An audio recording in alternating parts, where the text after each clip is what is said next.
morning, team. It is Tuesday, September 21st. Thank you so much for joining us.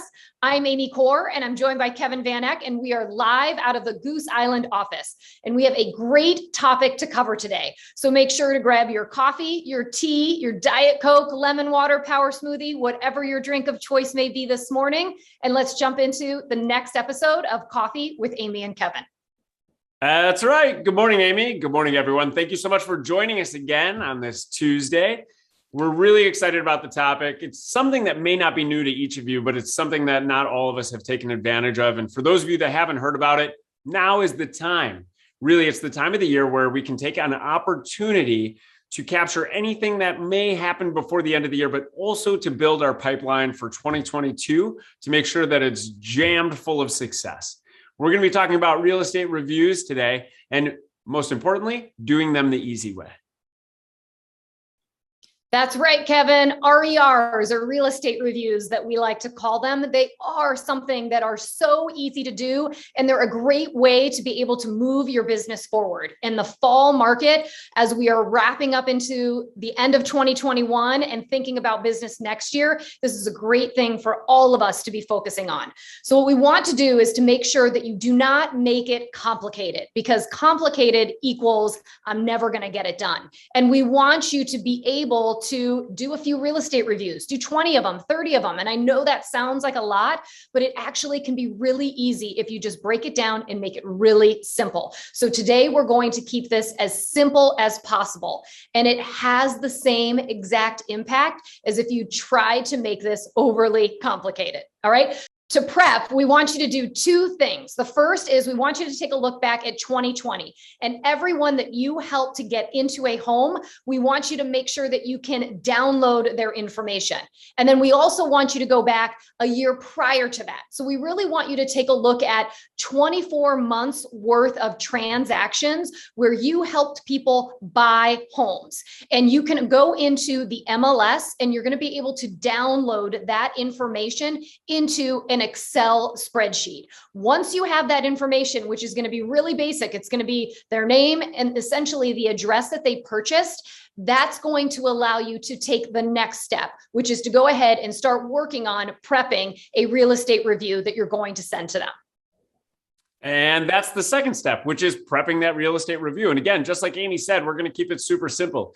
You could go and get a 60-page report and put together a whole diorama like it was a science fair in high school. But really what we're going to do is we are just going to pull the information about what's happening in their neighborhood. We're not looking for specific comps. We're not doing a full-blown CMA. It should take you 10 minutes to pull this information. It should take you 10 minutes to pull one of two things or both things. One is you could pull a one sheet that shows what has sold and what is active and what might be under contract in their market currently. And when I say in their market, we're not getting super specific. And again, looking for comps, similar properties. Let's leave it at that. You may also have another tool, whether it's something provided through your MLS, or if you are with App Properties, you know we have the App Properties Digital Interactive CMA. So in that case, pull similar properties, pop them in. We're not trying to come up with a selling price. We're not positioning it on the market. Really, what we're doing is looking for the easiest way to show an overview on what's happening around their property. That's right, Kevin. The idea is really to give them something that starts a great conversation or a dialogue. You're going to give them just enough information so that they feel like they are getting an overall sense of the market, but without having to make it overly complicated. The idea is to set something up or create something so that you can then have a conversation or ultimately have an opportunity to meet them in person. So let's talk about the phone call, which is really the kickoff to a great real estate review. Everyone is inundated with text, phone calls, emails.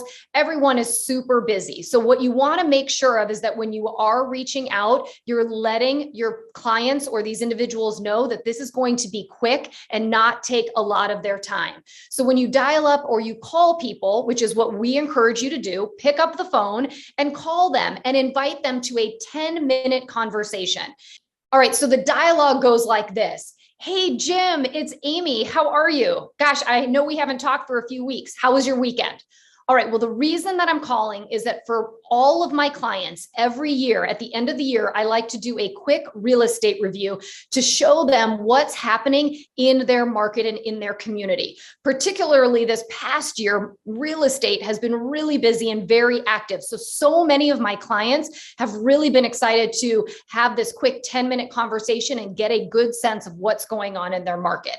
So what I do is just a really quick 12-month overview, and it's only going to take us about 10 minutes. And it's this annual conversation that I absolutely love to do. And you're going to see it's really valuable. I've prepared a packet for you. Would you have 10 minutes this week to talk through it? All right. Ideally, the intention then is that they will say yes to you, and then you will take that as an opportunity to set up an in-person meeting. It can be over coffee or tea. It can even be at their house if they're comfortable. The idea is that it's going to be a really quick conversation and only 10 minutes. All right. So the last ditch effort, though, is if they're not willing to meet, then you probably will have to go ahead and send it by email and then maybe try to have a follow-up conversation. But here's the thing that's really important to know about the real estate reviews. Your intention is to try and get a live meeting, because with a live meeting, the hope is that more dialogue or conversation will happen. Okay. So another important thing, or a hot tip to remember, you don't want to just invite them to coffee or tea and not really let them know your intention. You want them to understand that this is a real estate review, similar to how a financial advisor likes to connect with their clients at the end of every year. You're doing the same thing. So give them the courtesy of letting them know why you're going to meet. Let them know it's only going to be 10 minutes so that when they do show up for coffee and tea, they're not taken by surprise. Guarantee you they're going to appreciate you getting in front of them with this information.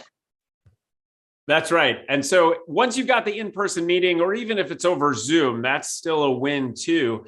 Once you have that meeting, let's be sure we have the clear perspective and goal on what a real estate review is for. It is not to convince somebody to sell. It's not to convince a past client to list their property. It's not to talk about how great the market is and they should sell now if they don't have a need. That's not what it's about. Really, a real estate review is all about providing value. It's not about pushing them into making a move.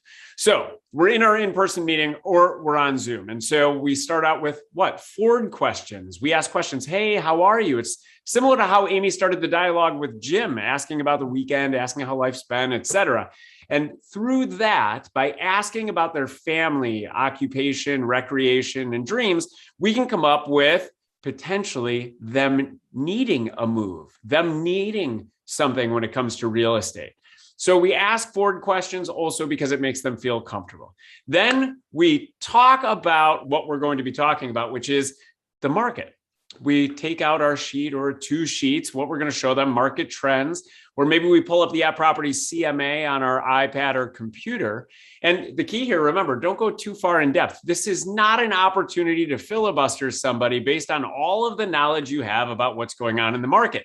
You committed to a 10-minute meeting. They committed to a 10-minute meeting. Keep it there. They don't need a diatribe on days on market over the last 36 months. So that being said, walk through overall trends. And before you walked in, just have 1 or 2 trends that are impactful that you'd like to point out, that when in person, you can show them what's happening. Now, what might happen? What might happen is they ask you, what do you think my home is worth?